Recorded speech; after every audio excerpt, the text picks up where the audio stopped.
নমস্কার বন্ধুরা, আমি শিপক দাস। আপনারা দেখছেন সঙ্গে শিপক।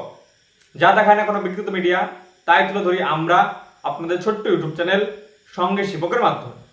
আজকে আমরা প্রতিবেদন তৈরি করেছি মুর্শিদাবাদ লোকসভা কেন্দ্র নিয়ে। এই মুর্শিদাবাদ লোকসভা কেন্দ্রে এবারে বিধানসভা ভিত্তিক কী ফলাফল হয়েছে, কোন বিধানসভা থেকে কোন দল বেশি ভোট পেয়ে এগিয়ে গিয়েছে এবারের লোকসভা নির্বাচনে, সেই বিষয়টি আজকে তথ্য সহ আমরা আলোচনা করবো আপনাদের সামনে। বন্ধুরা, এই মুর্শিদাবাদ লোকসভা কেন্দ্র নিয়ে আলোচনা করার আগে চলুন জেনে নেওয়া যাক এই মুর্শিদাবাদ লোকসভা কেন্দ্রের গঠন। এই মুর্শিদাবাদ লোকসভা কেন্দ্র মূলত 7টি বিধানসভা নিয়ে গঠিত হয়েছে। এই 7টি বিধানসভার মধ্যে 6টি বিধানসভা মুর্শিদাবাদ জেলারই, এবার একটি বিধানসভা নদিয়া জেলা থেকে।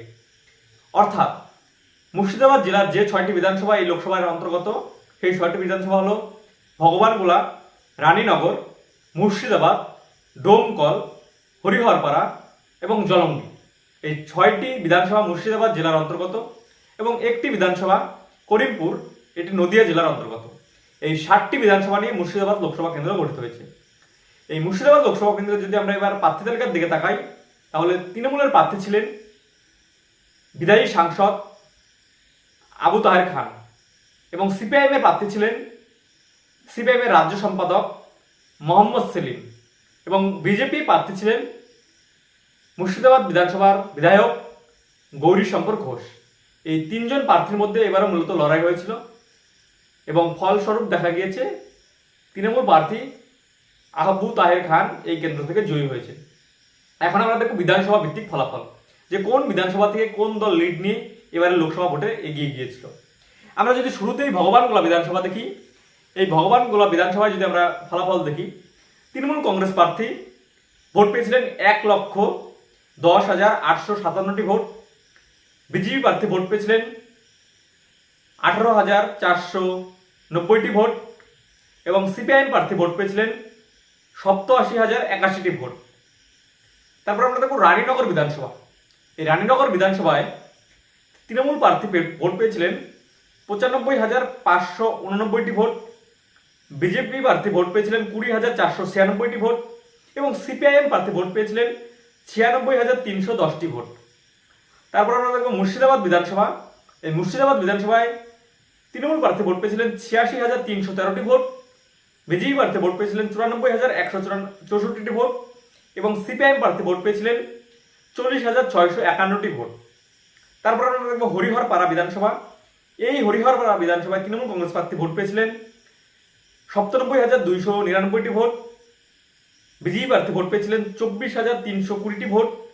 সিপিআইএম প্রার্থী মোহাম্মদ সেলিম ভোট পেয়েছিলেন 74,917টি ভোট। তারপর আমরা দেখব ডোমকল বিধানসভা। এই ডোমকল বিধানসভায় তৃণমূল কংগ্রেস প্রার্থী ভোট পেয়েছিলেন 1,08,805টি ভোট। বিজেপি প্রার্থী ভোট পেয়েছিলেন 12,065টি ভোট, এবং সিপিআইএম প্রার্থী ভোট পেয়েছিলেন 95,334টি ভোট। তারপর আমরা দেখব জলঙ্গি বিধানসভা। এই জলঙ্গি বিধানসভায় তৃণমূল কংগ্রেস প্রার্থী ভোট পেয়েছিলেন 89,482টি ভোট। বিজেপি প্রার্থী ভোট পেয়েছিলেন 40,473টি ভোট, এবং সিপিআইএম প্রার্থী ভোট পেয়েছিলেন 83,724টি ভোট। তারপর আমরা দেখব করিমপুর বিধানসভা, শেষ বিধানসভা। তৃণমূল কংগ্রেস প্রার্থী ভোট পেয়েছিলেন 93,329টি ভোট।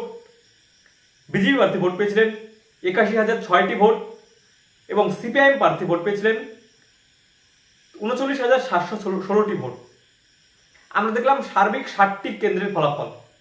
এই 7টি কেন্দ্রের মধ্যে ভগবানগোলায় তৃণমূল কংগ্রেস প্রার্থী এগিয়ে, অর্থাৎ লিড নিয়েছেন। রানীনগরে সিপিআইএম প্রার্থী লিড নিয়েছেন, অর্থাৎ এগিয়ে। মুর্শিদাবাদে বিজেপি প্রার্থী লিড নিয়েছেন, অর্থাৎ এগিয়ে।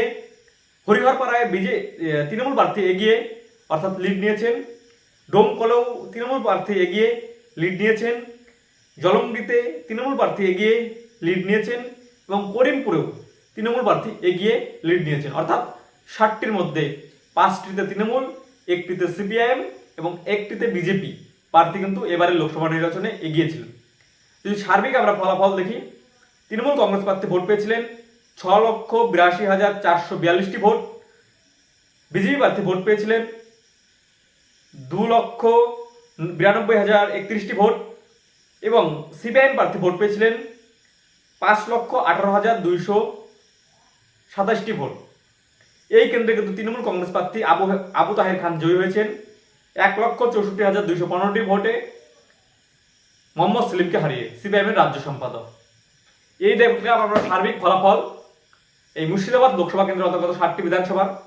তো তোমাদের আজকের প্রতিবেদন কেমন লাগলো তোমরা অবশ্যই কমেন্টের মাধ্যমে জানাবে। যদি ভালো লাগে অবশ্যই লাইক, কমেন্ট, শেয়ার।